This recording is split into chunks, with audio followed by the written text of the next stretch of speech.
What's up mga katropa? Welcome back sa aking YouTube channel. Iniwan ka ba ng babaeng pinakamamahal mo?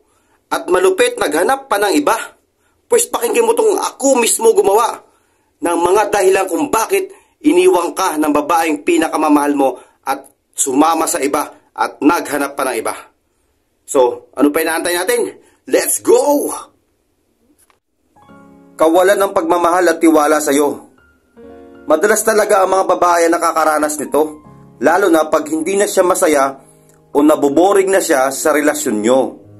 Yung hindi na siya kinikilig sa'yo dahil wala ka namang excitement sa relasyon nyo at nagsasawa na siya dahil paulit-ulit lang din naman ang ginagawa mo, lalo na pag wala na siyang tiwala sa'yo dahil naranasan niyang ginagago mo siya at niloloko mo siya.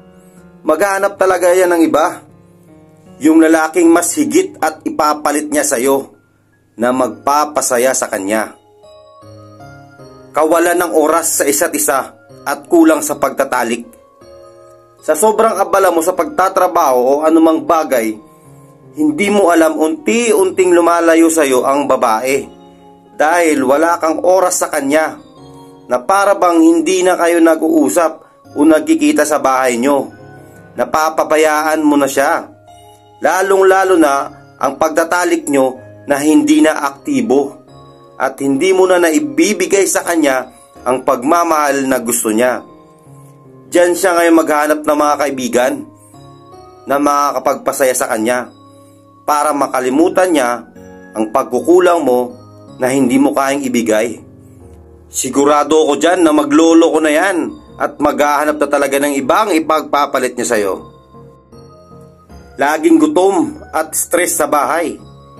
Kapag ang babae talaga ay lagi mong ginugutom at hindi mo man lang mabigyan ng pera tapos pinagdadamutan mo pa, mas inuuna mo ang barkada o pag-iinom ng alak kaysa ibigay sa asawa mo at sa mga anak mo.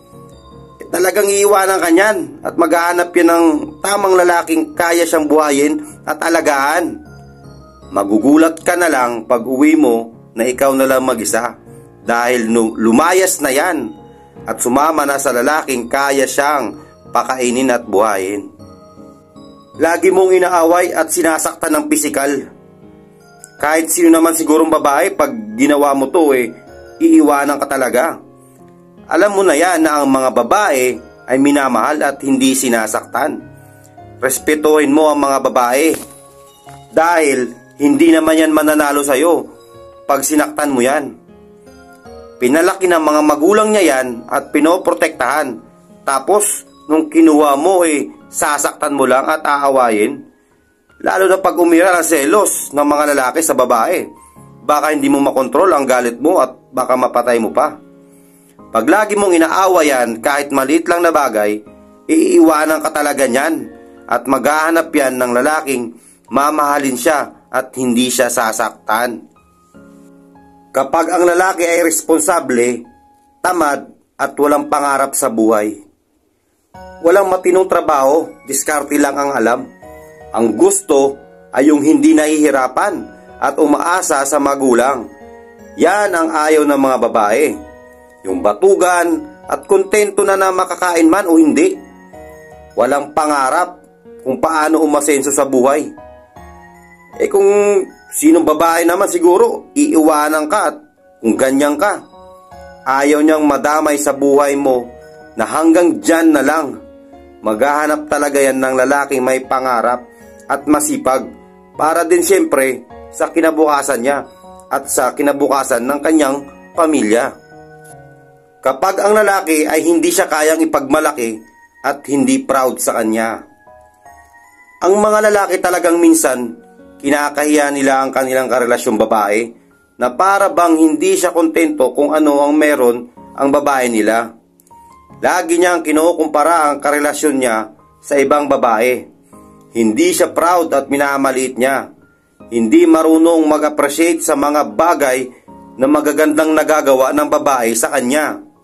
Gusto niya, siya lagi masunod at hindi pinapakinggan ang sinasabi ng babae. Gusto niya, siya lagi ang nagdidesisyon Kapag ganito ang lalaki, talagang iiwanan ka niyan at maghanap yan ng lalaking kaya siyang ipagmalaki, magtulungan sa desisyon at handa siyang pakinggan pag nagsasalita. Yung bigayan lang, dapat bigayan lang. Kapag ang babae ay nagtatrabaho sa abroad, marami nang nasirang pamilya pag ang babae nasa ibang bansa at malayo sa pamilya. Oo, sa unang buwan hanggang 5 buwan, halos oras-oras, araw-araw, lagi kayo nag-uusap sa telepono. Pero habang tumatagal, nagkakasawaan na at hindi na lagi nag-uusap. Yan ang kahinaan ng mga babae, lalo na pag nalulungkot sila at walang makausap ay maghahanap yan ng libangan. Sa dami pa naman ng mga application sa cellphone, matututo yung makipagkaibigan at makipag-usap sa ibang tao para mabawasan ang kalungkutan hanggang sa tuluyan na makalimutan ang asawa at pamilya dahil sa ibang taong nakilala niya doon. At doon din mag-uumpisang magduda ang lalaki at madalas na ang pag-aaway nila. Si babae, unti-unti nang nagbabago dahil may pinaglilibangan na. At si lalaki naman, gagasusin lang ang perang pinapadala sa pag-iinom ng alak at bisyo. Hanggang sa tuluyan na sila maghiwalay at ihiwalayan talaga siya ng babae. Alam nyo, nangyayari talaga yan sa totoong buhay. Alam nyo yan. At ang panghuli, ang lalaki kapag mahilig mambabae. Hindi lahat ng babae kaya kang tanggapin kahit paulit-ulit mo pa siyang niloloko. Lahat yan may hangganan. At kapag hindi na niya yan kaya, ang pambababae mo ay iiwanan ka talaga niyan. Kahit gaano ka pa kamahal niyan, ay titiisin ka at tutuluyan kang kalimutan. Siguradong makakamove on yan. Ang masakit pa niyan, kung gagantihan ka sa panluloko mo at lokohin ka din. Tandaan mo, mas triple ang sakit kapag ang babae ang nagloko. Bibihira lang ang mga lalaking kayang tanggapin pag nagloko ang mga babae. Kasi masakit yan, sobrang sakit yan. Maghahanap talaga yan ng mga babae ng lalaking marunong makontento at hindi babaero. At yan nga ang dahilan kung bakit iniwang ka ng babaeng mahal mo at sumama sa iba. So, sana may natutunan ka at nakatulong sa'yo yung mga ginawa ko. Maraming salamat po at huwag mong kakalimutang mag-like, share, and subscribe. Thank you! Mabuhay!